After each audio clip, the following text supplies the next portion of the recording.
What's going on, guys? I am Sam, and this is my first video on behalf of Mindless Mentality, and today we are going to be creating our first Discord.js bot.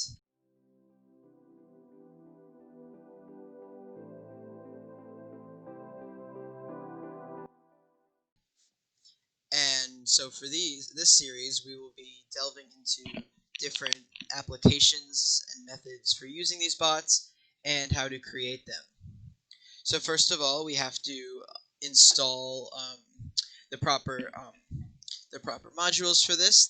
This will include Node.js and Discord.js. So if you want to use Node.js, it's very simple. You go to their website, install the LTS, and then just follow their .zip file, and it'll install on your drive, no problem.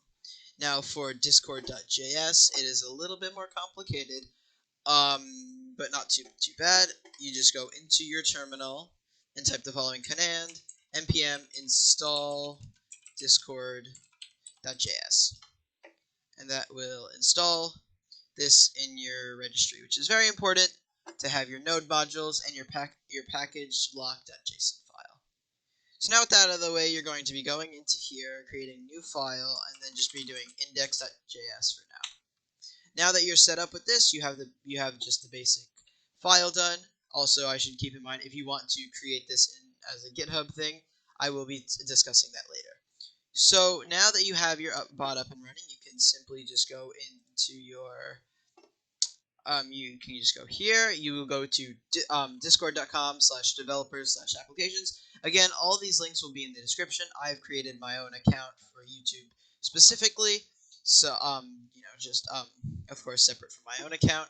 If you go into here, you create new application, and you will be doing for this test bot, and then by doing this, you create a simple application where you can start to do your test bot. And then you go down to here, you go down to bot, add bot, and then keep in mind again, you will keep in mind you want to make sure that you have these done, and you know that you want to do this because you cannot delete these, and they are sometimes a pest in your library. So another thing that's actually here is that it has too many usernames. So sometimes if you have your general application labeled something, it would be used too much. So we'll just be using mindlessbot. Actually, that was something I wanted to go over. So if you just do that, you do mindlessbot, go into here, add bot, do it. You create mindlessbot. So here you can manage it very similarly to a regular Discord account. You can change the username, you can add a image. So here's another thing. Here you will see the token. This token is very important. It is basically the login and password to your bot. Someone has access to this, they could basically do anything with your bot. They could shut it down, they could make it leave all the servers it's in, they can make it send things that aren't that great to your Discord servers. So you do not want these getting into the wrong hands. But not to worry, Discord is very good about this in that if you post this even on GitHub by accident, they will figure it out.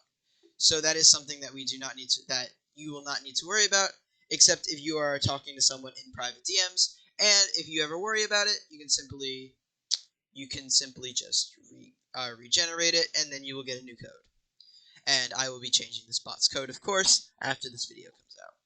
So now that you have your basic bot, you can do this. I suggest is just copy this, go into your project, go here, create a new file.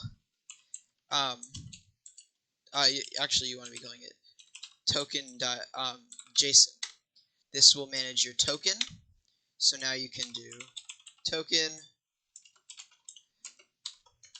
and there. So this is great for two reasons.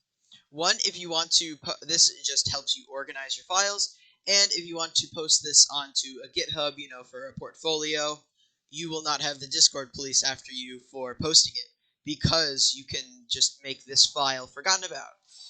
So now with that out of the way, let's get into actually creating our bot, which is by far the most fun out of pretty much anything here.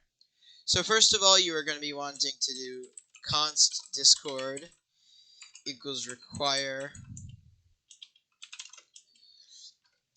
require discord.js.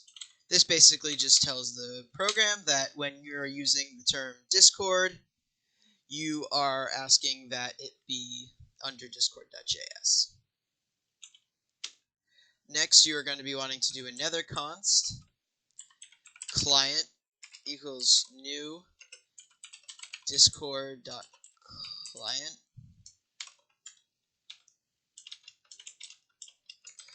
Now, with these two out of the way, this just basically lays some of the groundwork. So because we actually put our token in a separate file, and we do have to declare it in this program, you will do const token is require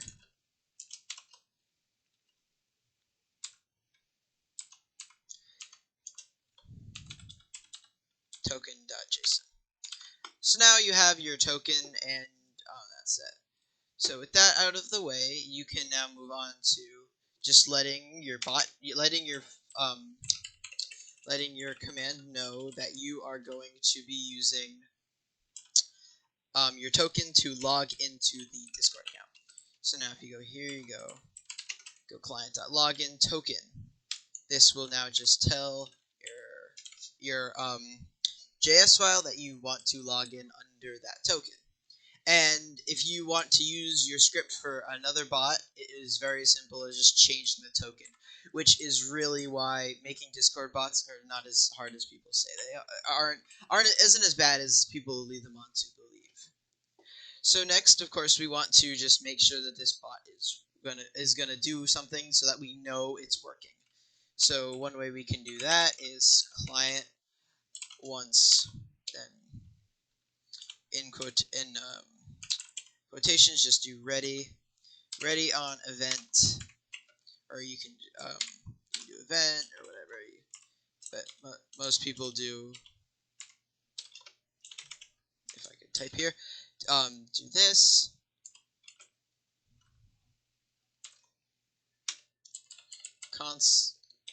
Console.log ready. So now we know when we run this bot, it will say ready, which will let us know that we have successfully gotten our Discord bot to log on to the service, which is pretty cool. So then to do this, you just make a new terminal, you do node index.js, and we get an error because this says require. I see. So this is, that's always a thing with programming. You want to make sure that you can type correctly so that your bot works. And so now that we have this bot ready, we want to actually make sure it is going to be logging on to not only just Discord, but our server. So we can go back to your Discord developer portal, go to OAuth2, go over to bot, and then it will create a URL that you can send to anyone that would like to add your bot to their server. Type this into your search bar, and then it'll ask you where you would like the mindless bot to go. So for our testing, it will be bot testing only. Authorize. Just say that you are human. I am very much human, if you could not tell already. And now, if you go back to Discord, the bot is here.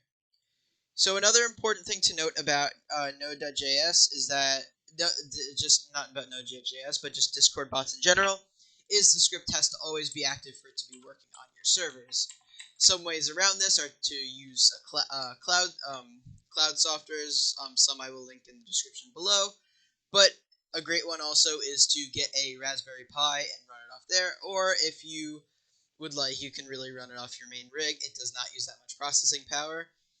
And yeah, so now we can tell that just by doing this, we can tell our bot is ready, and it is in fact working.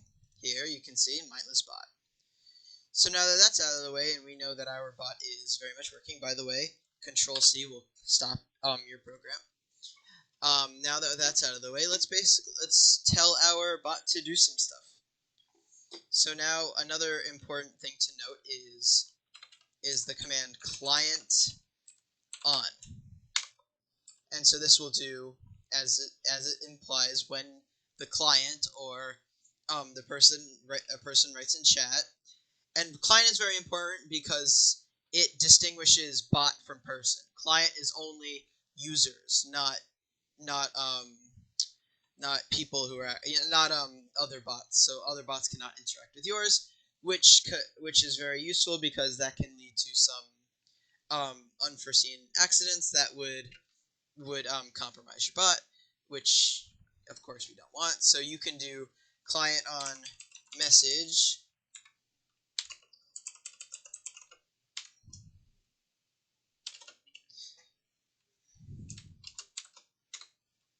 Okay, and now it knows that when there is a message sent, it will execute this command.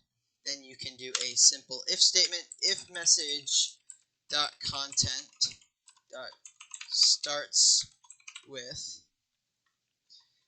You can either use dot starts with, or another one you can do is dot message content equals. Let's just say we'll do the exclamation point for now. Hi. So if someone writes in a Discord channel just writing hi, then it will execute the following command. And so now we just want to make the bot reply to this. So that is actually very simple. All you will have to do is message.channel.send greetings. So now the bot knows to say hi back to someone whenever they write. So another thing to note about this that I also want to bring up is that if you are running your bot and you fill something in here, greetings user, it will not update. So as you can see, if we go to our thing, we do command hi, it'll only say greetings because we did not stop the command and it is not updated. So then if we do this, that, we go back and we do hi, it will not update. It will, because again, you also have to note, you have to save. Then we can run it again. I'll do that one more time. You do hi, greetings user. So now that we have that basically out of the way, you can see, once you get this, you can kind of start to form an idea of how these work. With that, we are actually going to be stopping this video for today because this will be a multi-part series that will be uploaded over the course of a couple of weeks, teaching you how to make a full Discord bot for your Discord server. So with that, I hope you guys enjoyed this video. Of course, comment, like, and subscribe if you enjoyed this content. If you have feedback, please let us know in the comments down below. See you guys next time. Bye.